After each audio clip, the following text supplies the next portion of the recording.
anything here today. And why the millennial generation is starting to give up because they can't afford to get a good job or own a house. 8 million Venezuelans voting for this assembly, saying it's actually less than 3. It is. And people are going to start rioting in the streets. Was reported to have asked Putin for military support that would help him stay in power. We will make America safe again. And yes, together, we will make America great again. And they ignore him. And 8 more years goes by till Bernie himself finally admits to his sons, hey, I've been running a Ponzi scheme. Does its dominance mean it can use the alliance for its own ends? Since 1981, bond yields, also known as coupon rates, have just gone down and down and down. The Federal Reserve note will be your biggest financial liability.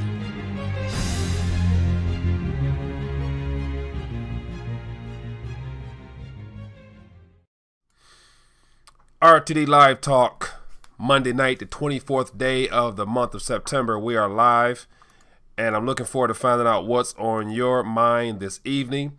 And so it's been a while since I've actually had a full-fledged, just call in, share what's on your mind, what's happening in your world, how was your weekend type of broadcast.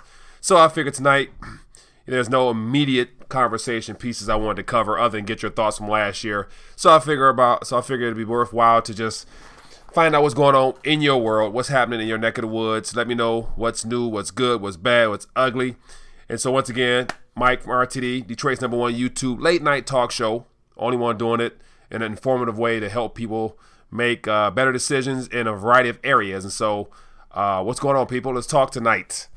And so as always, as I give it a second, let me know where you're watching from. It's always good to have new viewers join us and share their thoughts and experiences from all over the world. As well as if you are just tuning in, click the share button, share it on social media so more people can find out we're live now. And let's get some newbies involved and get them into the community and asking serious questions. So with that being the case, got Death by Dad. What's up, my friend? Someone says Ford. What are we talking about? What's going on with Ford? Damon, how you doing, my friend? I appreciate you for chiming in. Scott, how you doing? Patrick, Detroit, we got somebody from Detroit in the building. East side or west side or south side? Where in Detroit? Get your weight up. Yes, sir. Kansas City in the building. How you guys doing? Don't buy Ford, and I'm from the D. Don't buy Ford. So is there some news about Ford that I should know about? I think I saw recently that their stock price was extremely low. I think I saw. And then also, I know that I read some news recently about Sears and how Sears is trying to avoid filing bankruptcy. And so they have, billions of dollars worth of issues. And of course, I read a news article from their CEO who mentioned that, he didn't point the blame on, but he said it's a major reason why, and he talked about the pension system or the pensions or whatnot that they're responsible for is killing them. And so if they file bankruptcy, we'll see how that all works out. But that's another example of a company that's been around for over 100 years, and they're on the brink of being non-existent in the retail space, selling off everything they can just to stay afloat.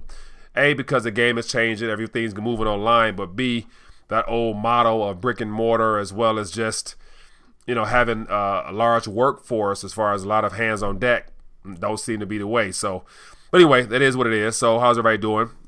We got Christian from Cleveland. Welcome. From Cleveland. Says John here from Canada. Southwest. Okay. Detroit, remember. Okay, West Side Detroit. We got Southwest. We got West Side. So I got more Detroiters viewing us. That's a good thing, man. I'm glad you guys are tuning in. As always, hit the like button so more people can find us, as well as share so more people can get involved. Now let's cover some serious issues here. And so Patrick mentioned Sears and Toys R Us. Yeah, those are just two what seems like archaic retail stores that no longer meet the qualifications for existing in this digitized e-commerce society we're in now. So it's unfortunate that with those businesses closing, there's going to be a lot more job layoffs. And so since I'm talking about that, let me go ahead and pull up store closings. How many store closings so far in 2018? How many retail stores in the USA closing? Because I know last year I did it a couple stories, and so just off rip, wow, whoa.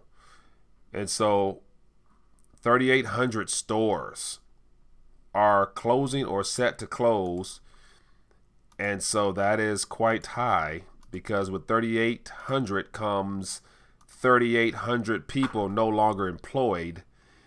And so this is an article here, it says from April, but it says more than 3,800 stores will close in 2018. Here's the full list. And so what else we got here? It said Walgreens are closing some, Toys R Us are closing some, The Gap are closing some. What else we got here? Walmart, for example, closed 63 Sam Club stores earlier this year. Yeah, ooh, here's a whole list of them. And so far, this is as of April, so it's good to say, you know, a couple more stores could have been added to the list. But we got Toys R Us leading the way with 735 store closures, Walgreens, Rite Aid, 600, Best Buy, 250, Mattress Firm, we got Gap, we got the Children's Place, Foot Locker, 110. People not shopping at Foot Locker no more. That's wild. Kmart is a part of Sears, so they're going up under. Sam's Club, Sears, Michael Kors, Crocs, J. Crew, Target, Macy's, J.C. Penney closing 8, Kroger. Yeah, so that's think about 3,800 stores closing, and say, for example, if it's, 40, 50 people on the payroll, cashiers, managers, all that stuff like that. So that's say just 50 times 3,800.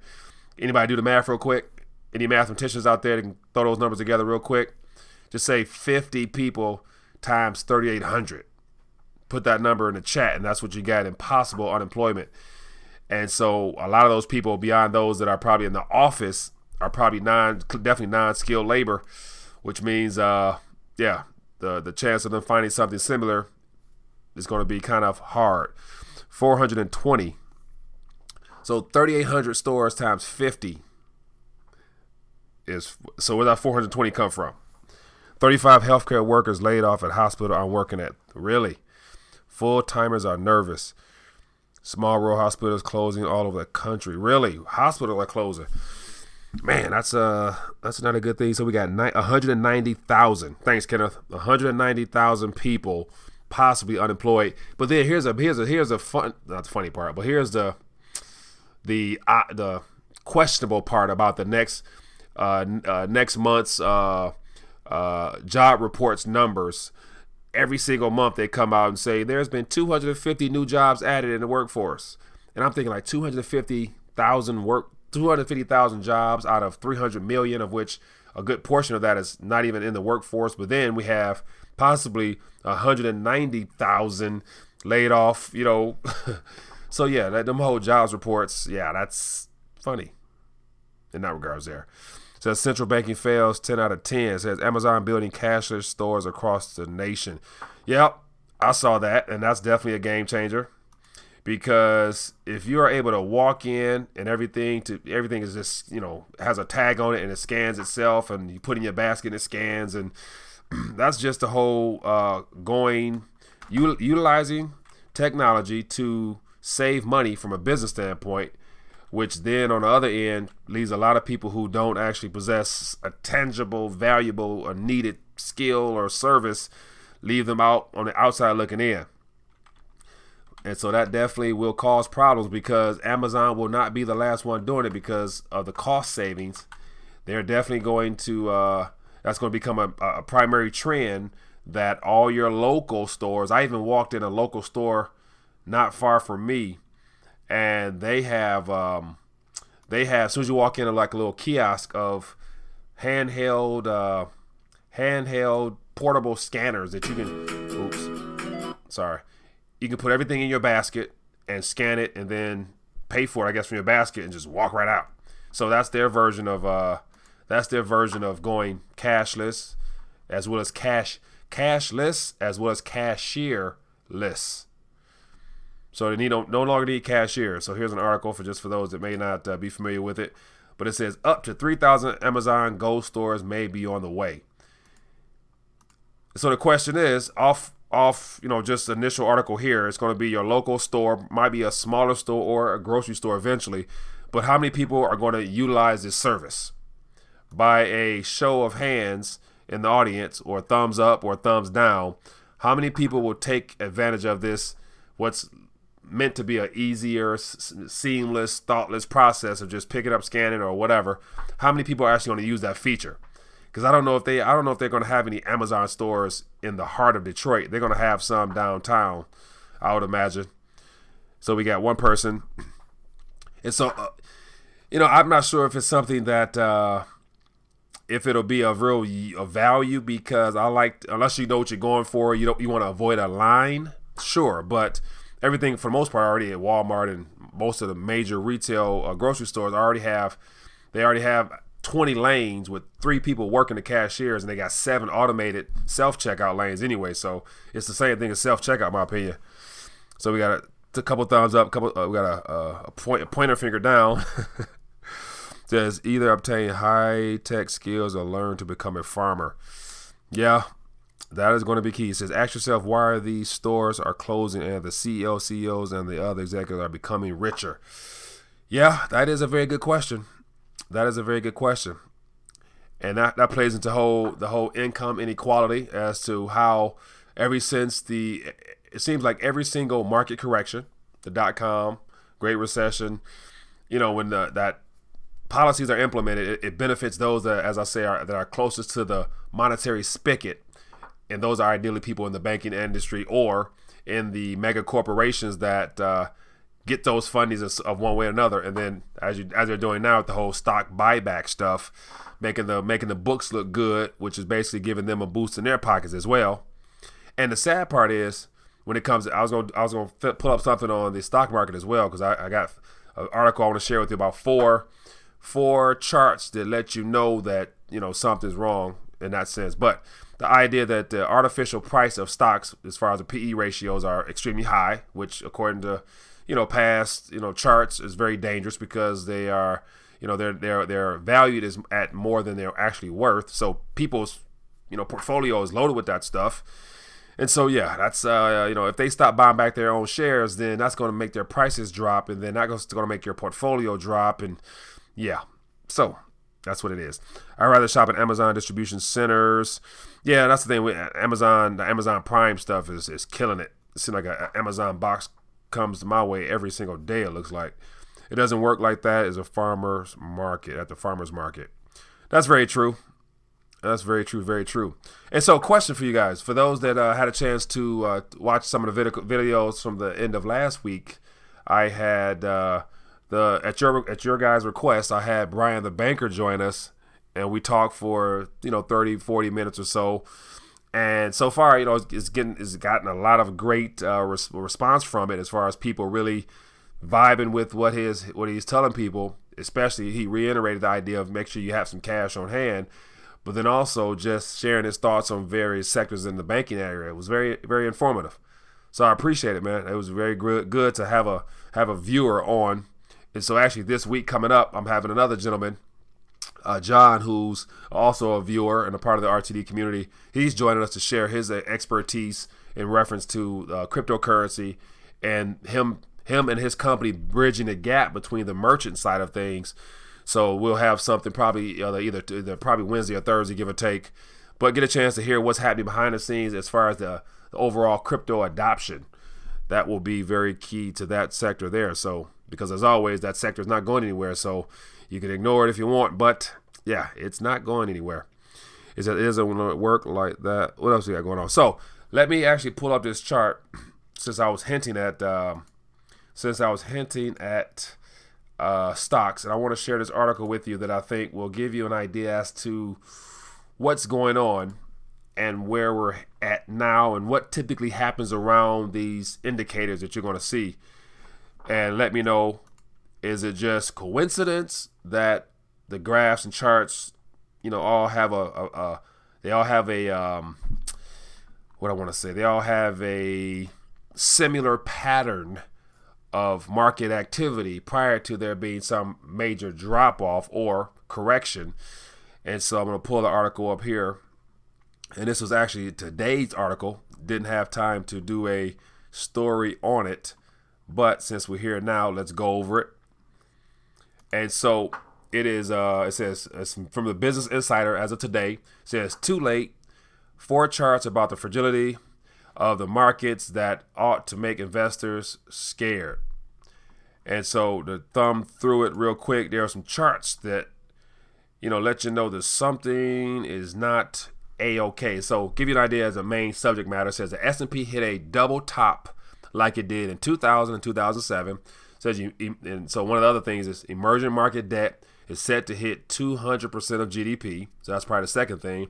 And it says a huge amount of U.S. corporate debt is becoming due in the next few years. And so that debt, as it becomes due, you factor in the higher interest rates. And so if they try to refinance or roll it over, it's going to be more expensive or more expensive to pay off altogether. And it says, looks like we are heading into a bond yield curve inversion. So those are 4 things that this story entails, but I want to get into graphs. And it's this very first one here. And it says the S&P just looks a lot like it did in 2007. And so it says historical double tops. And so I'm not a, chart analyst, so I don't know the, all that lingo. So if anybody does, feel free to chime in on that one. But just from the graph alone, lets you know something's going on. And so in 2000, during the .com bubble, it said it peaked at a little shy of 1,500 for the S&P, and then it dropped, fluctuated a little bit over April until October-ish time frame. So I think one of the references is going to be first peaked in April-ish, did some correction, and then peaked again in probably the end of September. Hence the idea we're right around September, and then it fell off. And then, of course, we know what happened when it dropped, that distance. The .com situation happened. Then you go to 2007. And so it says here it peaked at around 1,500 again. And then it dropped off significantly. Then it rallied again to test that. And it kind of passed that, got to about, 1575. And then it fell off. And this is like October-ish. So this is probably the month of October. And then we all know what happened in 2007 and what happened after that. So here we are now, 2018. And so as of January, it peaked at 2,850. And so that's basically doubled. The S&P has doubled since 2007's peak. It dropped a little bit. And of course, this was this year, and it began to rally, and it's testing it right now. And so I assume that based upon this chart here, the author, they're saying that by us testing the former peak, we can, if we go upon 2007, we can anticipate something happening in October-ish time frame. And so that would not be good, but that's what the chart leads us to believe. Then we talk about global debt has never been higher. And so total debt to GDP in 2001 was a little bit over 100 trillion. And then it dipped a bit. And then we had the Great Recession, and it spiked. And that's been going up ever since, close to 200 trillion. And so that right there is not sustainable because you have these countries borrowing they can't pay back. Then we have debt repayment set to double. So we got some more stuff here. So I'm curious to get your thoughts on this chart here. Do you think that this indicates that before this year is out, if this cycle seems to be correct, that we can expect some type of drop in the next couple weeks, couple months, give or take, before the end of this year? Do that sound like that might be something that could be a possibility? I'm curious to get your thoughts on that. Anyone willing to lay it on the line there and let me know their thoughts as to whether or not they believe this is just coincidence, or is this some great chart analysis from whoever put this together? Which one do you think? Thumbs up if it's good chart analysis from the author of this, or it's just some scary type spiel, nothing to really consider. What do you guys think? Let me know in the chat. And then it says number 25, I think, no more 0.5. Not sure what that's about. I missed it. Oh, I think 0.25%. And factor in the Fed is meeting tomorrow. So what's tomorrow? So Tuesday and Wednesday is another Fed meeting. And I believe this could be the meeting where they anticipate hiking again, another 0.25 point. So I think that's in reference to that. So, and I was thinking about this. Here's a good question for you. because prior to this weekend, I wasn't sure exactly of some names, but I do know a couple names now. But how many people, offhand, can name a few of the members of the FOMC? Any takers out there? And so, assuming everyone knows what the FOMC is, Federal Open Market Committee, those are the board members of about, I counted 12 or so. It's like 7 active and 5 or so guest board members, but they are Federal Reserve Bank board chair governors. And those are the people that's meeting this week to decide whether or not they're going to hike rates or not. Those are the people who truly, and I was thinking about this, those are the people who truly determine, like how things play out. Like how things play out with our financial livelihoods. These are the people that's in charge of our national currency, which happens to be their primary asset, which is a debt-based currency called the Federal Reserve note. And so it's interesting how a lot of people don't know who's on the board because they're unelected officials that, just because of they're picked internally by their own board members, and the president picks 1 or 2 of them or something of that nature, or can pick a few of them, of which I believe there is a couple empty seats. But I pulled up the list of names, and so I figure I would share with you guys a couple names so that you'll know who are your representatives. Who's your representatives? Who's in charge of your livelihood? And so here we have board member assignments. And so we have, of course, everybody knows Jerome Powell. We got Governor Bernard. We got Governor, what else we got? Bernard. So this is not the actual list I was mentioning, but anyway, so I was going to pull it up. But I would advise you guys to become familiar with your unelected officials that's in charge of your national currency, for those that are interested in that type of stuff. But let's move on. That is kind of boring. New York Fed chair. Who is the New York Fed chair? FOMC equals criminal cartel. William Dudley is the most important. And so economic truth. So William Dudley, is that the, let me pull up William Dudley, because I had another guy in mind, but let me pull up William Dudley. Is he New York? William Dudley, Federal Reserve. Let's see, William Dudley is an American economist who served as the president of the Federal Reserve Bank of New York from 2009 to 2018. So as of now, according to what it's saying here, he no longer sits on the board at the Bank of New York. And so the question is, who replaced him? So let's see if we can dive a little further to see who replaced him at the New York Fed. It says 10 questions for departing New York Fed chairman. So as of early this year, he departed. As well as at the end of last year, I did a lot of reporting on the fact that a lot of Federal Reserve board members, ideally Stanley Fischer, and I guess William Dudley, and a lot of people were abandoning their post. I don't know if it's because of President Trump, their threats, the idea that he would intervene or whatnot and mess up their autonomous / secret society nature or whatnot. And so a lot of Fed, board people got up out of Dodge quickly, as well as Stanley Fischer, who was brought in with Janet Yellen to, I guess he was supposed to be positioned, I think, to take over for Janet Yellen, but he departed ship as well. So there are a couple seats empty, of which not sure if they know something that we don't know quite yet. But when you have the people who create our currency deciding to up and leave, they know something. And so also, so Shane, yep. So Trump and Jay Powell have like a little financial, political, monetary beef going on.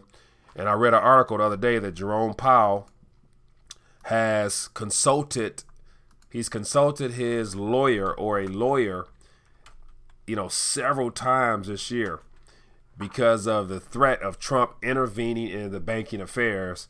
And so, I think that's a very good thing. The fact that, the chairman who was just recently appointed by Trump, obviously something changed in between him being appointed and him feeling threatened by Trump intervening. But I think that that's a good thing, and it'd be great. It'd be great for our president to audit, disrupt, shake up, do something to get these people, catch these people off guard. I'm trying to find an article that referenced, can't see it, about Jerome Powell consulting his lawyers. Just beware of the suit, tie, and smile. Yeah, New York says John C. Williams now runs the Fed. Interesting. Good deal there. Economic Truth up on his. Appreciate that information. Says the deep state, criminal cartels and controlled by the deep. Okay, so here's another thing. And so I imagine that even using the words in here that starts with a D and ends with state, using those words in this type of conversation here will be picked up by the algorithms and whatnot. So this video, because of that, and us, me wanting to talk about that, might be demonetized or whatever. But here's the thing: like we use a lot of words like the D and with the state at the end. And then we use the establishments, and then we use cartel. We use so many acronyms and just so many words to just describe a secret group that's behind the scenes, criminal cartel. And so how come politicians, our political figures, don't bother to, of course I know why, but here's a good question for all those people who are, I was watching some walk away videos recently, and so more people are walking away from Democratic side of things. But just how come no one seems to be curious as to who are the members of this D state and the establishment? How about we pass a law or two to uncover, who these people are and how they operate and why they are doing the things they're doing. Let's make that mainstream news. That'd be something I'm curious.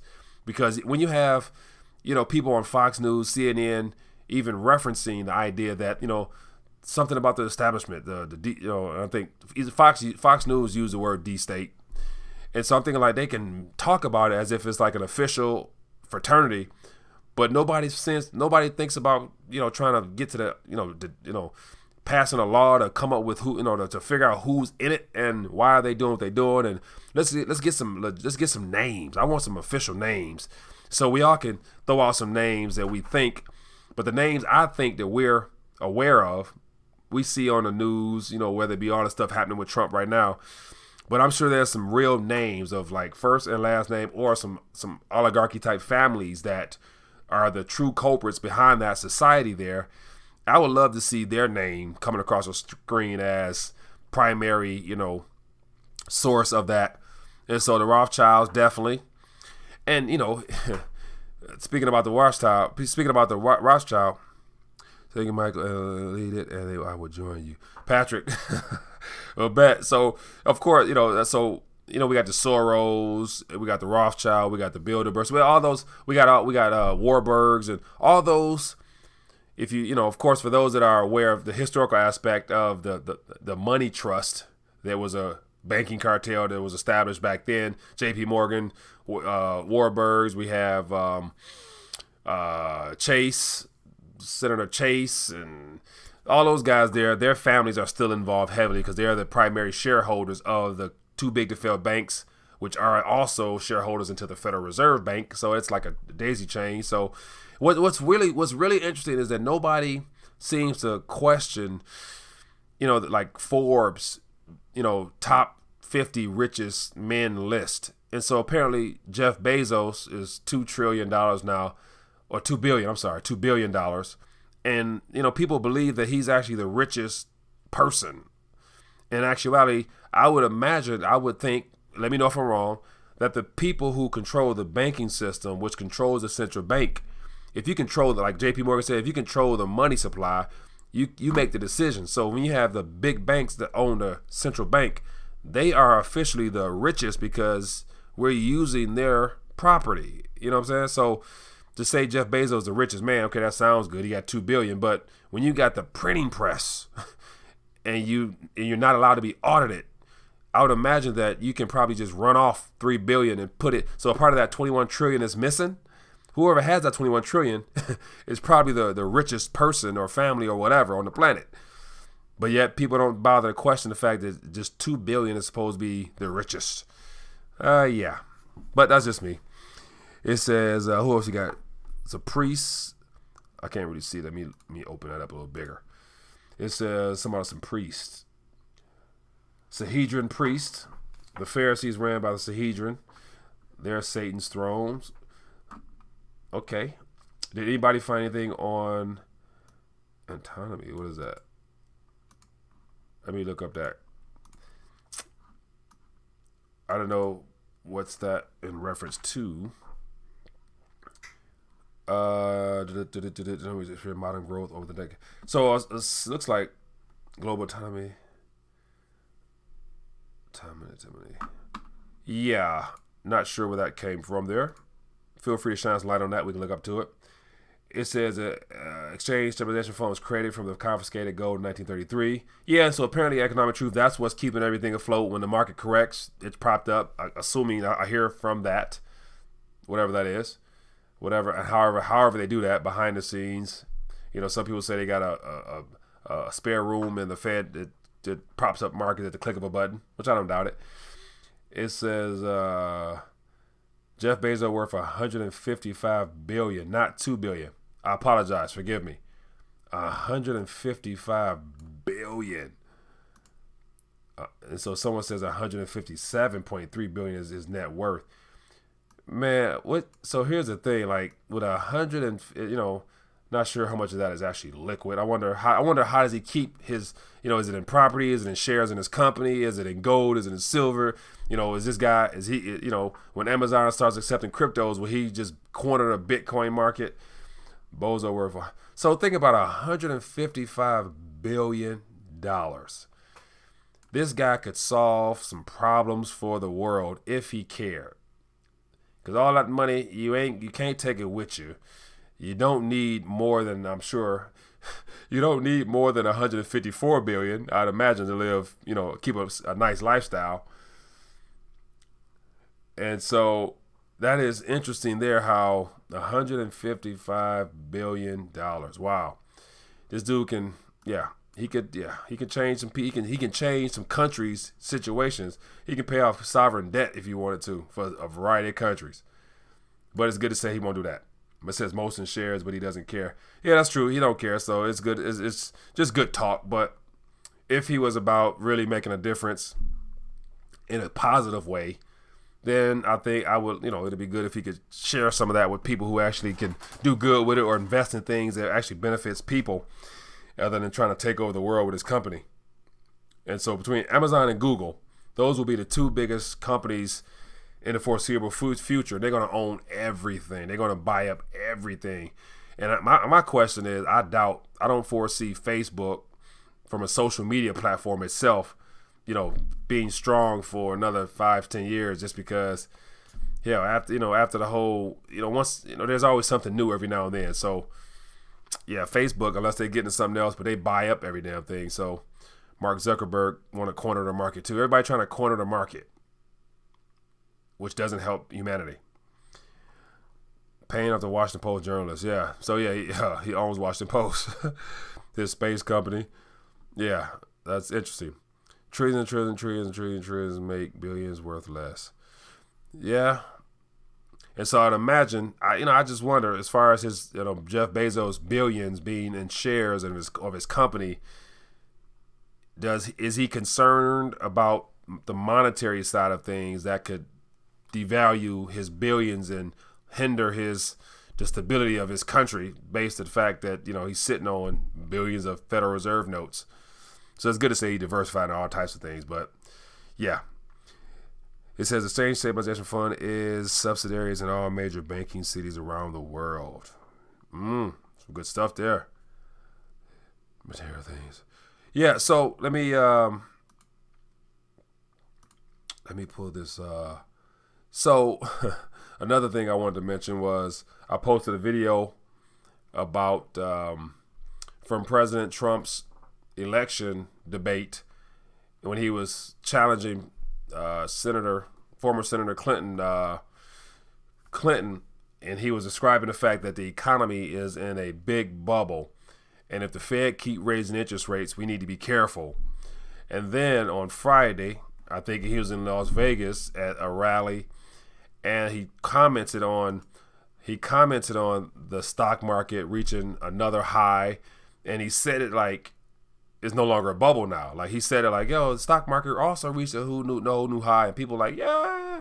And I'm thinking like 2 years ago, you said we were in the biggest bubble and we better be careful if the Fed raising rates. And here we are now, still not saying bubble, I would imagine, and the Fed are raising rates. But yet you celebrating the stock market. And he's taking, and what's interesting is he's taking credit for this artificial economy that he was criticizing 2 years ago. We still under that same economic expansion that was 2 years ago, but now he's taking credit for it.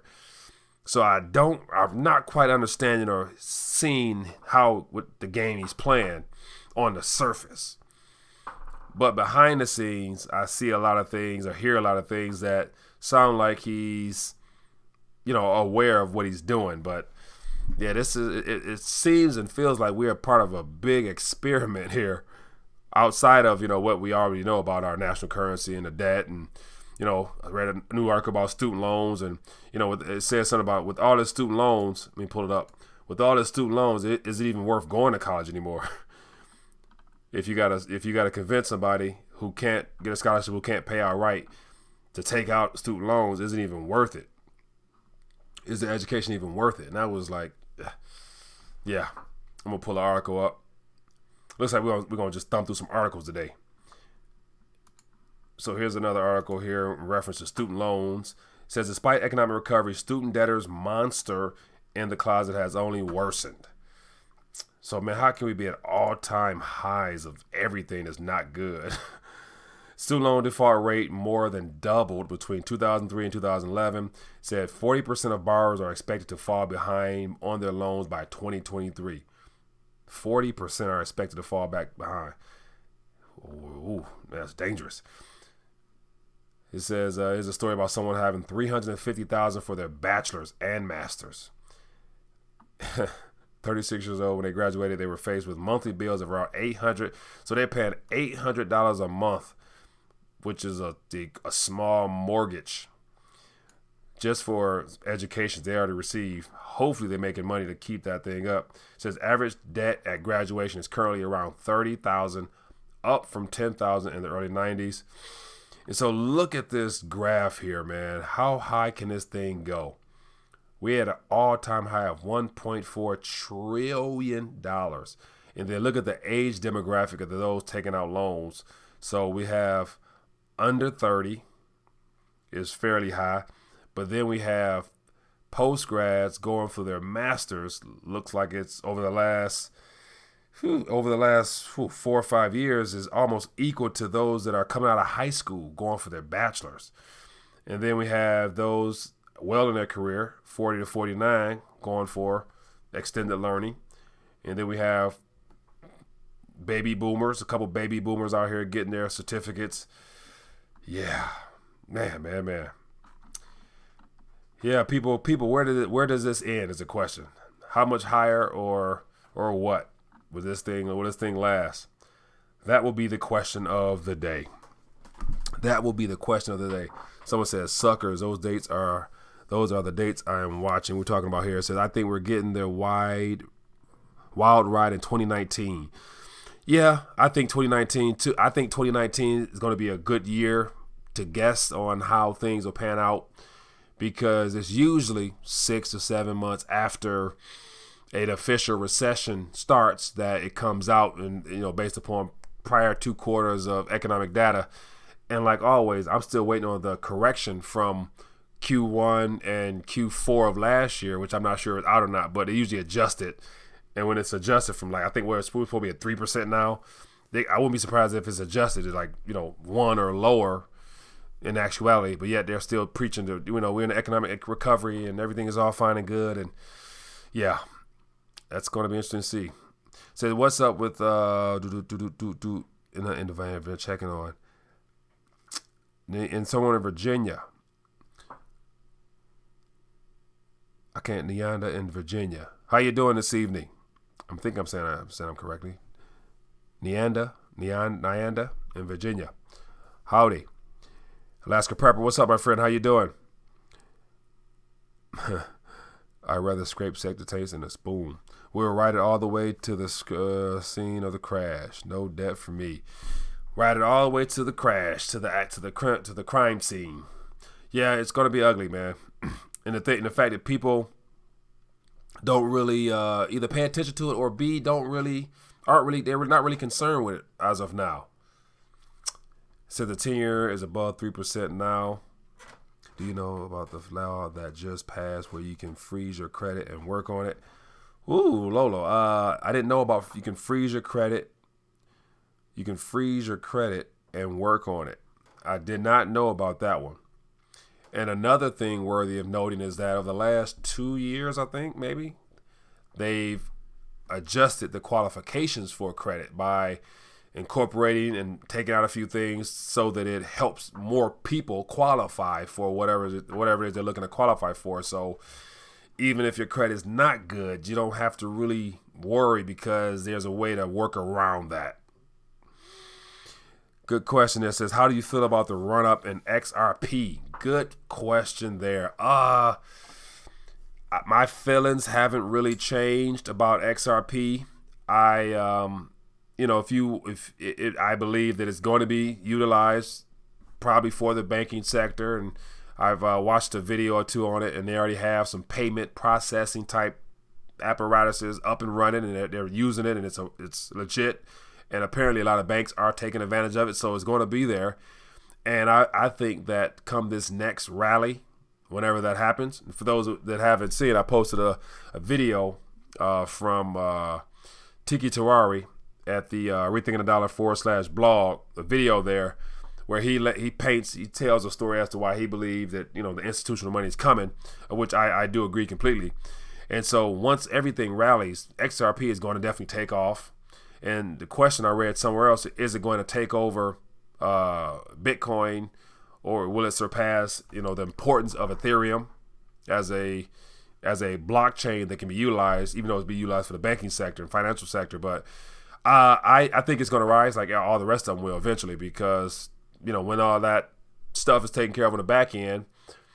And what Tiki Terari mentioned that was very important is the fact that because it's a new asset class, once everything is solidified as far as the security, it's insured and it's trusted, custodians, all the stuff like that, all the retirement funds and all the pension funds and hedge funds, all those people who are custodians of people, retirement portfolios, they will no longer be able to rely upon 7 to 8% returns that they get now.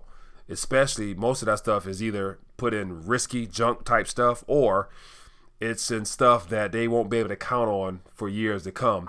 But where can they get 10, 15, 20% or more in a short amount of time with just new fresh money coming in will be the crypto sector. So I think when that does happen, XRP and everything else is going to take off. And of course, there's going to be corrections because people are going to take profit off of it, whatever. So enjoy the ride up, but expect a dip like always. So, yeah. So with that being the case, I'm not a fan of XRP. And I remember, let me see, I first introduced to Ripple back in, I want to say 2012, 2013. I think back when it was like 0.00001 of a cent, I bought a lot of them. I bought a lot of it. And at that time, there was no stable wallet for it. And so it was a lot of websites that were saying they was hosting and holding. And it was not a good structured foundation of wallet at that time. So I put some here, put some there, and I forgot my logins here and lost some here. And so long story short, I don't have any. It's all gone. And right when it rallied to that $3 mark, I'm like, damn, that was a lot of paper I could have had. Man. And so that's one of many stories that solidified the idea that it's well worth holding on to some things. Yeah, because I've lost a lot of cryptos over the last couple of years. So yeah, that's just my story. Anybody out there got a story to tell as far as having lost some cryptos or misplaced the phrase, or they couldn't log in or something like that? Any show of hands out there, the people who wish they could find or remember some numbers to get into some accounts? Yeah, but anyway, that's just me. Fad or Legit says, which one, Fad or Legit? I'm not sure what we're talking about. XRP. Well, if that's referring to XRP, it's going to be legit because the banking sector is going to make sure it's legit. It says, hey, Mike, you got a lot of people have no clue exactly what's going on with the economy. In the upcoming collapse, when I mention it to people, they look at me like I'm crazy. Yeah, they have no clue. And the best reference point I find is just inquire about the Great Recession. Like, how did things go for you then? Like, was it, did you make money or did you lose? And most people, and this plays into their whole net worth, man. Like, if everyone based their net worth upon tangible assets that receive their value based upon the markets, whether it be your house, your portfolios, or whatever else, your cars and all that stuff, if you measuring your net worth by things that are subject to the market, you're going to have an adjustment. So, unless you are betting against and on the other end, on the, acquiring things that are of lesser value, they would appreciate at that time, your story probably won't be too good. It says, Mike, I think that most people don't understand that the cryptos are not connected to the current financial system. So when the stock market crashes, the cryptos and precious metals will soar. Alaska Prepper, I do agree 100%. I do agree 100%. And so somebody mentioned, I read an article that referenced that it was trying to say that precious metals is no guarantee come another recession. And it pointed at the fact there was a small window of time from the start of the Great Recession up until 2011 when it truly rallied. So you had 08, 09, everything went to hell. Everything went belly up. So from 2008 to 2010, it was no real rally. It was actually a dip. But then it took off to all-time highs at that point. And so they were trying to make an argument saying that during that 2 year time frame there, people were more concerned with, getting, their hands on actual, physical money and getting their money out the bank, that they weren't even thinking about, precious metals. But my question would be, why did it rally and why has it not went down to those original valuations that it was prior to the Great Recession? So, yeah, just something worthy of thinking about. So it looks like I missed a call. I apologize for that. If you want to, call back and we get you on air and go from there. It says scams. It says Johnny Depp, and man, that's painful. Johnny Depp, oh man, that's painful. What happened? It says I lost 64 Bitcoins when the price was $100. Wow. 64 Bitcoins when price was $100. Wow. So lost, Johnny, man, that's, yeah. Woo, baby, I bet you that still haunts you now. Man, 64 of them things. That would have significantly changed your financial future, buddy. In a good way. Now the question is, out of that 64, just say, for example, if you'd have kept or been able to keep that 64 and not lost it, what would you have done in December of 2017 when they rallied? Would you have liquidated a few, bought more, or, what would you have done with that 64? Because I would imagine that you would have said you would probably, most people did. You held on and looked at your wallets and whatnot and got excited, and then sure behold, a while later, the boy dipped, and you're like, damn, I lost all that, and you're thinking like, man, I should have got rid of it then, as if you knew the timing for when the market was going to correct. So somebody say 3.6 million. 3.6 million. Yeah, man, that's a game changer. But on a good note, when things do rally again, because they will, I think that eventually, a lot of people like to compare the ratio of Bitcoin to Litecoin. And so if there are any similarities between gold and silver, like a lot of people would like to say that they are, because Litecoin will more so be utilized as a payment method, or it's being positioned to be used as a payment method. It's good to say that with, I think, was it 50-something Litecoins available now, and a total of 84 million in total. Give or take, I'm sure that between now and then, when it becomes popular, they're going to fork it again, or there will be a fork again that will try to spin off something from that. But long story short, I think that we could possibly see some very high nominal prices in paper terms in Litecoin. So, for those that are Litecoin lovers, I think you could probably see a nice little ride with Litecoin down the last. It says quick math. Yes, 360,000 Mt. Gox era. Mt. Gox. Oh, so you lost them on Mt. Gox. Yeah, okay. Yeah, that's troubling, I would imagine. Yes, Mike, I lost crypto at the early stages due to having to reformat the computer before Mt. Gox collapsed. I knew better, but lesson definitely learned. Yeah. So I assume you didn't back up something or save your pass phrase or whatever, key phrase. Damn. Yeah, man. So lesson learned. So it's good to say now everyone's learned the hard way, and we're better people for the future. Taking better precautions, rather. Interesting, man. But no, man, it's good chat, man. I enjoy this, man. So let me see here. So this week coming up, I'm trying to look ahead as to some guests that's going to be joining us. So as I mentioned, I have John joining us this week, and I'm working on sending out some emails now to a couple of gentlemen that I think you guys would want to hear from, and so I'll keep that under wraps for now. And then next week, I'm going to have Leo Gantz join us again. It's always good to get caught up with him because last time he came on the show, he straight ripped it. If you guys didn't have a chance to tune in, or any new viewers, I recommend you go into the RTD playlist and check out the, I'll pull it up for you guys now. Check out the playlist with my last interview with Leo Gantz. And so he came on the show, did a live stream, answered some calls, and, that's probably my second or third time talking with him. And he really laid some bombshell information that was very informative, and it had me thinking.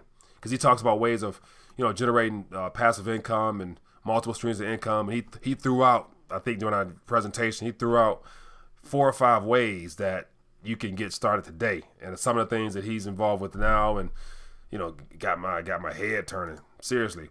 I'm gonna find a link for you guys so you can go back and check it out, because it was definitely a good one. Let me see here. Is this it here? I think this was it. I'm going to pull it up. I'm just going, what we got here? I'm going to put the link in the description so those that have an interest can check it out. But definitely worth your time if you got some time and you want to check it out. Here's the link here. Here's a link to the video for those that might want to check it out. But definitely a good conversation. He says, what do you guys, can you look up you and me? So we have a caller calling in. Hello, caller. What's your name? Where you calling from? Hi, this is Scott from Salt Lake. Scott from Salt Lake. How you doing this evening, my friend? What's on your mind this night? So I had a question for you. I was wondering what you think might cause higher interest rates in the future.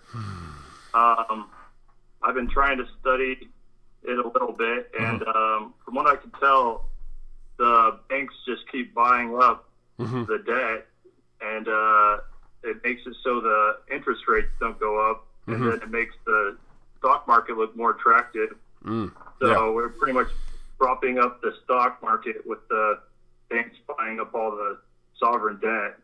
From what I can tell, the rules, the capital requirements for the bank pretty much mean that as long as the U.S. debt has a good credit rating, they can buy as much as they want without any capital requirements or any risk. So if they don't have to, if they can hold the debt as long as they want, they don't have to mark any losses, and the U.S. keeps a high credit rating. I'm wondering if you know of anything that is going to make it so they would ever stop buying the debt from the government, which in essence is then just printing out 3% gains for the foreseeable future.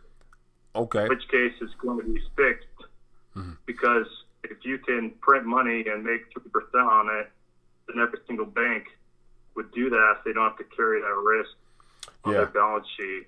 Yeah. Now, the problem with the Fed buying directly and basically becoming the last and first resort to monetizing debt, I think they will run into the problem of the world no longer wanting to hold or be willing to accept counterfeit money. in a sense, because if there's no accountability on the back end because the Fed is buying up everything and they're just printing off notes to pay for their debt, eventually, it's like extending credit to someone who can't really pay you back, and we really can't now. No one will accept those. They will probably want a different form of payment other than just counterfeit money. And then that would then, in my mind, first thing came to mind that from what you said was what could cause them to raise their interest rates. And the first thought came to my mind was inflation. If inflation picks up the way that a lot of these, forecasters and commentators mentioned that's coming, like, inflation in the sense of consumer goods and consumer services picking up, and it become obvious that inflation is not really 2%, then at that point they're going to have to, I guess, address those interest rates and probably hike a little faster to curve the imbalance there. So inflation was the first thing that came to mind when you inquired about what can cause them to raise interest rates at a much higher pace than they're doing now. So if all the banks and all the retirement funds, for that matter, all seeking any yield they can get, obviously, where it's whether it be 3%, but I think, like you said, inflation is probably the key. If everybody woke up and then realized inflation was 10%, and 3% doesn't look as good as just hiding your money into your mattress, and that's pretty much when the curve just totally caves in on itself. Yeah, I watched it. It's not this 3% into perpetuity, because they have zero reserves needed, and they can just print it to get 3% every year. Exactly, and I want to pull up another thing that came to mind. A gentleman I interviewed a while back, Ed Butowski, who runs Chapwood Index. He has a cost of living index that he put together based upon major metropolitan cities that tells the actual rate of inflation based upon the goods and services that we actually use. And so on the screen now it's just chapwoodindex.com, but he looks at the top, cities, and number one on this list is, of course, the most expensive ones we are aware of with New York, Los Angeles, Chicago. But yet the average of these cities over the last 5 years, according to how he priced the goods and services we need, food, housing, water, it's 11.5% in New York and 11.6% in Los Angeles, Chicago. So the average is 8-9%, according to how you and I feel it in our pocketbooks. And so once that becomes obvious and just clear as day to everybody, and they can actually see and feel it even more, then that's when they're going to really have to address, basically everybody living in the negative, having, getting no money on their savings, and the hoax of people getting 7-8% returns on their investments, when in actuality, we're 8 or 9% inflation. So that's already -1, -2% of actually purchasing power they're not receiving. So that's what's at stake, my friend. Higher interest rates, which will lead to currency issues and all that other stuff. So there's no pretty picture at the end of all this, unfortunately. Yeah, and I was just trying to picture what would actually make the U.S. have a bad credit rating, but they'd probably do it retroactively after the currency collapse before they'd be willing to ever take that down from a AAA. Now watch this. The agencies that are in charge of creating credit are all U.S.-based companies. So we got, I think Equifax, all Equifax. I don't know if they're sure those are, there's Moody's.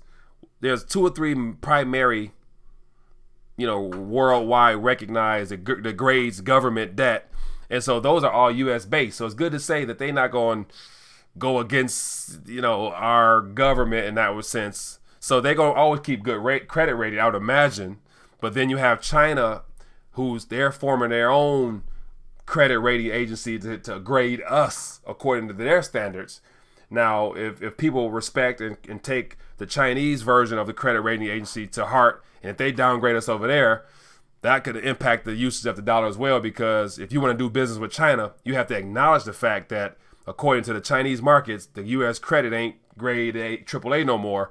That could cause problems as far as people wanting to do business with us as well. So, and what really hit home, all this that I've been covering is really going to be summed up in what's happening with the One Belt, One Road initiative. the fact that, we're causing problems in so many areas, while China is just basically preparing the landscape for the next economy, which is going to be built from the Belt and Road Initiative all the way down to Africa. So that's the next booming economy. That's going to be the next industrial age that we're not a part of. And so the question is, what role will we play in that new system that they're going to have to use commerce and trade, or when the yuan or renminbi or whatever the currency will be for that region, and where will that leave us is going to be the big question, because this is what this is all about, in my opinion, and the role the dollar will play. Once it becomes too bipolar, the East and the West, then people have to wake up to that reality. Yeah, 100%, my friend. 100%. But thanks for the call. I appreciate you calling in, my friend, from Salt Lake. Appreciate it. Great. How's everything out in that area? Construction's booming right now. You can really see the inflation pick up. So. Yeah, man, it's coming, unfortunately. But yet, we got to have what I call monetary sponges, which are on the other end of that absorb some of that liquidity that's going to be pumped into the market as a result of the policies that's going to come after this next correction. So, yeah, buy the things that's undervalued, in my opinion. Of course, you're aware of that, I'm sure. All right, my friend, thanks for calling in. I appreciate you. Right. Enjoy your evening out there. Good, thanks. All right, bye-bye. Great call from Utah. Appreciate you. Says rice and beans, folks. Says train yourselves now. Join the Dollar Tree army. Yeah, Dollar Tree is, I like Dollar Tree. I haven't been in a while, but I go there often. It's quick and easy, and I just get the 1 or 2 items I need, which are usually those small knick-knack things. But anyway, man, so we've been on for an hour now, man. It's been great. As always, we can probably go forever, but due to the fact that, I want to be respectful of everyone's time. I appreciate everybody chiming in. Definitely, if you have not, as of now, it says about 60-something or so people, give us a thumbs up. If you're watching it, you've been tuning in for a while, give us a thumbs up. And definitely for those that are not watching us live, if you could catch us another time, make sure you give us a thumbs up, as well as connect with me on all the streams, on all the items I got in this lower corner here, Facebook, Instagram, Twitter, Steam It. I share articles and stuff throughout the day there. Stuff that come to mind I can't get to video, I'll just screen share it, send it there. And then also I'm going to hit a Telegram link below so you guys can join me on Telegram. And then if you want to be a supporter, I have the Patreon there. I'd love to have you guys support there. And also if you guys are into cryptocurrency and want to bless the channel, got my Bitcoin address up there to show your boys some love. I appreciate that. But everybody have a good evening. I'll see you guys tomorrow night. And I'll be working on some more guests for you guys. Any guests that are I want to start having, because I'm always curious into the technology side of cryptocurrency. And so I'm going to start looking to have some crypto gentlemen join us to give us some insight into some projects and whatnot. People who actually study projects and the blockchain and might have some recommendations for us on things to keep an eye out for. So any good crypto channels you guys are aware of, leave it in the comment section. Let me know. I'll try to check them out, reach out to them, and have them join us to share some nuggets with us. It won't hurt just to get some ideas. But other than that, everybody have a good night. Thumbs up if you want, and I'll see you guys tomorrow night, same time, same place. Tell a friend, share this video, and other than that, come back tomorrow. See you guys later. Peace.